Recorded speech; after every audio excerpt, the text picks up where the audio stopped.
Hello दोस्तों, तो कैसे हैं आप सब। आशा करता हूँ सब काफ़ी मज़े में होंगे, अपना और अपनी फैमिली का अच्छे से ध्यान रख रहे होंगे। तो दोस्तों, हम आपके लिए लेकर आए हैं एक नई कहानी। तो चलिए शुरू करते हैं। ये बात है पिछले साल की। हमारे घर पर मेरे छोटे भाई चिंटू का बर्थडे था और उसकी तैयारी हो रही थी और हमारे सभी रिश्तेदार आए हुए थे, जैसे कि चाचा चाची, बुआ, फूफा जी, ताऊ जी, ताई जी और बाकी सब भी थे। सर्दियों का मौसम था, कड़ाके की ठंड पड़ रही थी और सब अपने अपने बिस्तर में दुबक कर बैठे हुए थे। सब लोग अपना अपना मोबाइल चला रहे थे। बच्चे गेम खेल रहे थे और बड़े तो या तो फेसबुक या व्हाट्सएप पर लगे हुए थे। तभी वहाँ पर हमारे दादाजी आ गए और सबको मोबाइल के ऊपर भाषण देने लगे और अपने समय की बातें करने लगे कि कैसे वो सर्दियों में अलग अलग तरह के गेम्स खेला करते थे, जैसे कि लूडो, अंताक्षरी। मेरे छोटे भाई ने पहली बार अंताक्षरी जैसा कुछ सुना था, इसलिए उसने दादाजी को बीच में ही रोक दिया और अंताक्षरी के बारे में पूछने लगा। दादाजी उसे बताने लगे।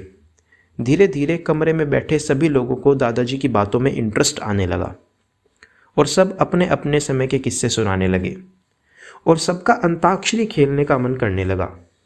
इसलिए सब अंताक्षरी खेलने बैठ गए। पर सबने सोचा कि इस बार अंताक्षरी में एक नया रूल लेके आते हैं। वो रूल था कि अगर कोई 10 सेकंड से ज़्यादा समय लेता तो उसे 500 रुपये का फाइन देना पड़ेगा। सबने इस रूल पर अपनी मंजूरी दी और हमने अंताक्षरी खेलना शुरू कर दिया।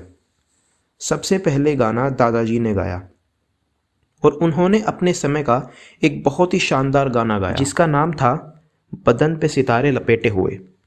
अगला टर्न पापा का था और उन्होंने भी बहुत अच्छा गाना गाया, पर एकदम से ही बुआजी अटक गई तो सबने उल्टी गिनती गिननी शुरू करी और चिल्लाने लगे कि 3, 2, 1 और बुआजी हार गई। अब उन्हें 500 रुपये का फ़ाइन देना पड़ेगा। बुआजी ने 500 रुपये दे दिए। दरअसल दादाजी एक रिटायर्ड बैंक एम्प्लॉय थे। उनकी नज़र 500 रुपये के नोट पर पड़ी तो उन्होंने देखा कि यह नोट तो नकली है। उन्होंने बुआजी से पूछा कि यह नोट तुम्हें कहाँ से मिला। तो बुआजी ने बताया कि आज वह एक दुकान पर कुछ सामान खरीदने गई थी, जिस दुकान वाले ने यह नोट उन्हें दिया। दादाजी ने कहा कि हमें फ़ौरन पुलिस को इन्फॉर्म करना चाहिए। दादाजी के एक दोस्त भी पुलिस ऑफिसर थे तो उन्होंने यह बात उनको बताई। उसके बाद पुलिस ने उस दुकान वाले से पूछताछ की, लेकिन दुकान वाले ने कहा कि मेरे पास तो पूरे दिन में काफ़ी सारे ग्राहक आते हैं, मुझे तो याद नहीं यह नोट किसने दिया। इसके बाद अगले दिन मम्मी को भी कुछ घर का सामान लेने जाना था तो वह भी उसी दुकान से सामान लेने गई। उस दुकान वाले ने छुट्टे पैसे में 500 के नोट दिए, जो कि दोनों नोट नकली थे। अब यह बात सोचकर दादाजी को भी कुछ शक होने लगा और उन्होंने पुलिस को बता दिया। पुलिस ने उस दुकान वाले के आसपास भी पूछताछ की। उसमें उनको कुछ सबूत मिले कि और भी केसेस ऐसे आए हैं जिसको इस दुकान वाले ने नकली नोट दिए थे। इसके बाद पुलिस ने सीधा उस दुकान वाले को हिरासत में ले लिया और उससे अपने तरीके से पूछताछ की, जिसके बाद उसने सब उगल दिया और इसमें उसने अपने 2-3 साथी का नाम और भी बताया और पुलिस ने सबको पकड़कर इस नकली नोट वाली गैंग का पर्दाफाश किया।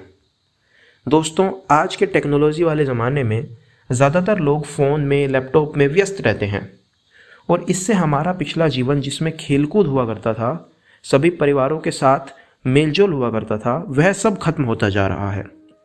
इसलिए अब ज़रूरत है कि आप सब भी इस तरह की एक्टिविटीज़ में इन्वॉल्व हों जिसमें परिवार में भी प्रेम बढ़े। तो दोस्तों, कैसी लगी आपको यह कहानी कमेंट में ज़रूर बताएं। इस वीडियो को लाइक करें और अपने दोस्तों के साथ भी शेयर करें। अपना फेवरेट पार्ट कमेंट में ज़रूर बताएं और हाँ, चैनल को सब्सक्राइब करना ना भूलें। हम जल्दी मिलेंगे आपसे अगली वीडियो में। तब तक के लिए जय हिंद।